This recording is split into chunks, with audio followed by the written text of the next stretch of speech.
Bonjour à tous. Alors j'espère que vous allez bien.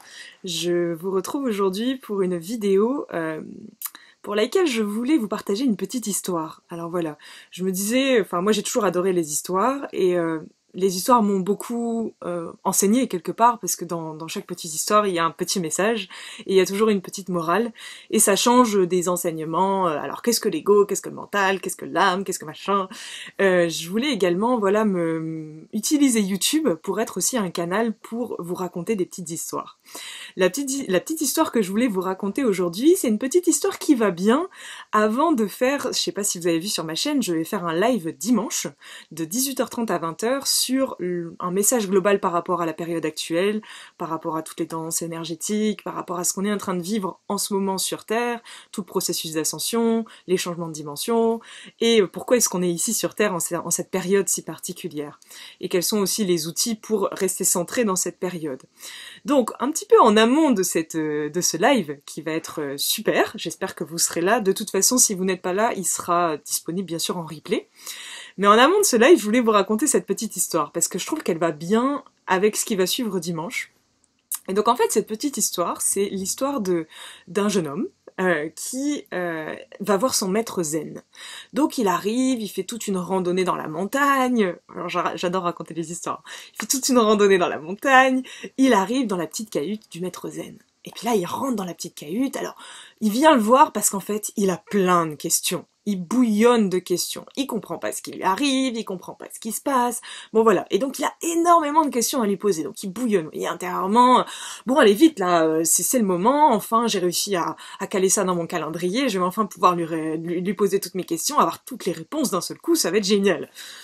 Et donc il arrive, il s'installe, et le maître zen voit directement dans quel état d'esprit il se trouve, et comment il est agité, comment il bouillonne intérieurement.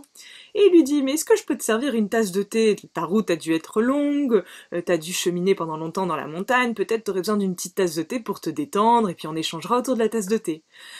Et puis le jeune homme se dit, putain, bon, ok, d'accord pour la tasse de thé, mais en fait, il se dit ça intérieurement.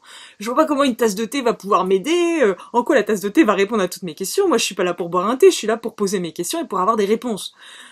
Mais il dit rien. Alors, le maître zen entend bien sûr toutes ses pensées, mais bon, il fait comme s'il avait rien entendu, et donc il lui sert la fameuse tasse de thé. Donc il arrive avec le thé bien chaud, pendant tout le temps où le maître zen prépare le thé, le jeune homme il bouillonne encore plus intérieurement parce qu'il a pas beaucoup de temps, il se dit ah va falloir que je reparte, etc. Je suis pas sûre d'avoir assez de temps pour lui poser toutes mes questions, donc il continue intérieurement à chauffer, à surchauffer, et le maître zen arrive avec la tasse, la tasse, voilà la jarre pleine de thé, il commence à lui verser une petite sous-tasse, il lui pose sur la table et puis il commence à verser le thé. La tasse se remplit, se remplit, se remplit, si bien qu'à un moment elle déborde. Elle arrive sur la coupelle se remplit, se remplit, se remplit. Et là il y a le jeune homme qui commence à dire mais qu'est-ce qu'il fout? Et puis il continue à verser, à verser, à verser, et puis la sous-tasse commence à couler par terre, et toute l'eau commence à se répandre par terre. Et là t'as le jeune homme qui dit non mais attendez, vous êtes fou, qu'est-ce que vous faites? Et là le maître zen lui répond eh bien cette tasse de thé c'est exactement comme toi. Tu es tellement rempli que je ne peux plus rien te dire. Tu es tellement rempli qu'il n'y a aucune information qui va pouvoir rentrer davantage à l'intérieur de toi.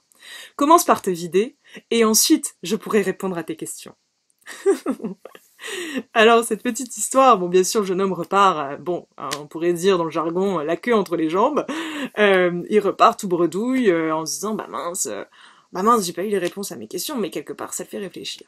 Donc voilà une petite histoire qui, moi, m'a beaucoup fait rire à une époque où j'étais clairement comme ça, hein, comme ce jeune homme, toujours dans cette soif, cette volonté de savoir, de comprendre, mais surchargé intérieurement.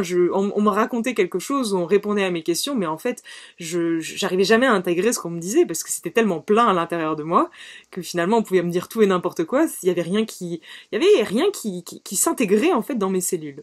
Donc voilà, petite histoire du jour pour vous faire passer ce message. Videz vos coupes, videz vos tasses pour pouvoir être à même d'entendre ce qu'on a à vous dire. Et il y a beaucoup de monde qui veut vous parler aujourd'hui.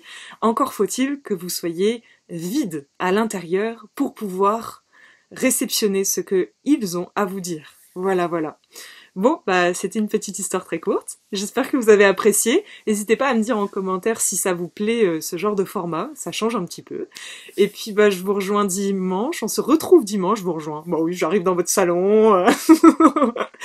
On se retrouve dimanche pour un live. Ce sera le premier pour moi. Donc, voilà, tranquille, hein. J'ai essayé, là, de trouver un logiciel pour faire un live en même temps sur YouTube et sur Facebook, en espérant qu'il n'y ait pas de couac. Essayez de venir 5-10 minutes à l'avance, comme ça on sera tous là. Et puis préparez vos questions tout en ayant vidé votre coupe avant de poser vos questions. Voilà, à très très vite, plaisir de vous retrouver très bientôt. Bisous bisous.